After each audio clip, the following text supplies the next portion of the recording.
Hi, I'm glad you stopped by. I'm going to read this story called Franklin Wants a Pet. Franklin could count by twos and tie his shoes. He could sleep alone in his small dark shell. He even had a best friend named Bear. But Franklin wanted something else. He wanted a pet. Franklin had wanted a pet since he was small, but whenever he asked, "May I have a pet, please?" his parents said, "Maybe someday." Franklin waited for a long time. He often pretended to have a pet. He took Sam, his stuffed dog, for walks. He taught Sam tricks. He even helped Sam bury some bones. But Sam wasn't a real pet. One day, Franklin asked his parents again, "May I have a pet, please?" Franklin's parents looked at each other. "We'll think about it," they answered. At first, Franklin was happy because they did not say no. Then Franklin became worried. His parents could think about things for days and days.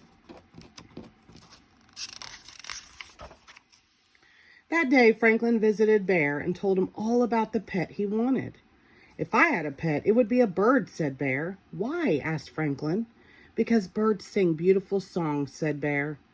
"Birds are nice," said Franklin, "but their loud singing may wake me too early." Franklin waited until morning before asking his parents if they had finished thinking yet. "Not quite," said Franklin's mother. "We need to know that you could care for a pet." Franklin nodded his head up and down. "Could you feed your pet?" asked Franklin's father. Franklin nodded again. He almost said please 100 times in a row, but he stopped himself. Franklin visited Beaver and told her all about the pet he wanted. "If I had a pet, it would be a cat," said Beaver. "Why?" asked Franklin. "Because cats make purring sounds," she answered. "Cats are nice," said Franklin, "but you never know where they are." Later that day, Franklin asked his parents, "Are you finished thinking?" "Not yet," they answered. "Please hurry," said Franklin. His father sighed. "Franklin, this is a big decision. A pet costs money to buy and to keep." Franklin offered all the money in his piggy bank and hoped it was enough. After counting his pennies, Franklin visited his goose with Goose and told her all about the pet he wanted. "If I had a pet, it would be a bunny," said Goose. "Why?" asked Franklin. "Because bunnies have wiggly whiskers."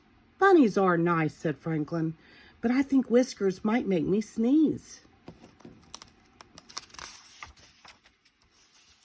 After 3 whole days, Franklin was tired of waiting for his parents to finish thinking. He had a plan.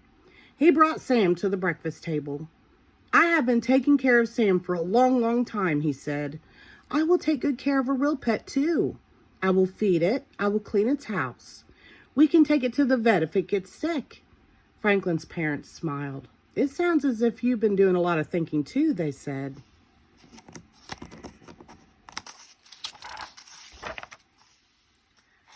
"So, may I have a pet, please?" he begged. They whispered to each other. Then they nodded their heads up and down. "Oh, thank you," said Franklin. He wanted to go to the pet store right away. "We'll help you choose a puppy tomorrow," said Father.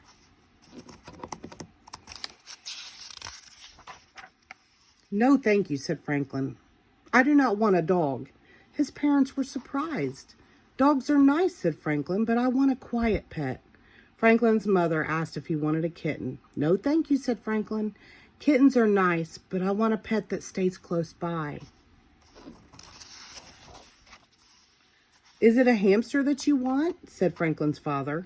Franklin shook his head. "No, thank you." "A rabbit?" asked Franklin's mother. "No, thank you," said Franklin. "What kind of pet do you want?" asked his parents. Franklin smiled and said, "I'll show you tomorrow."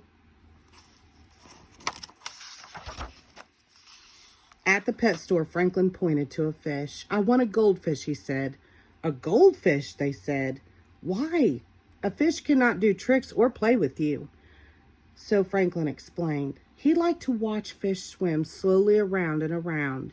He liked their beautiful colors, and he liked the way they made him feel inside, quiet and calm.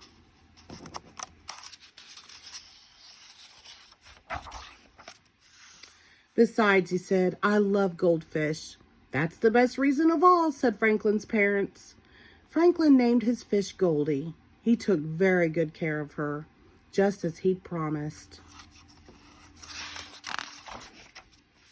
Every morning, Franklin watched Goldie swim around and around, and every night before he went to bed, Franklin blew a great big fish kiss and whispered, I love you, Goldie. The end. Thank you.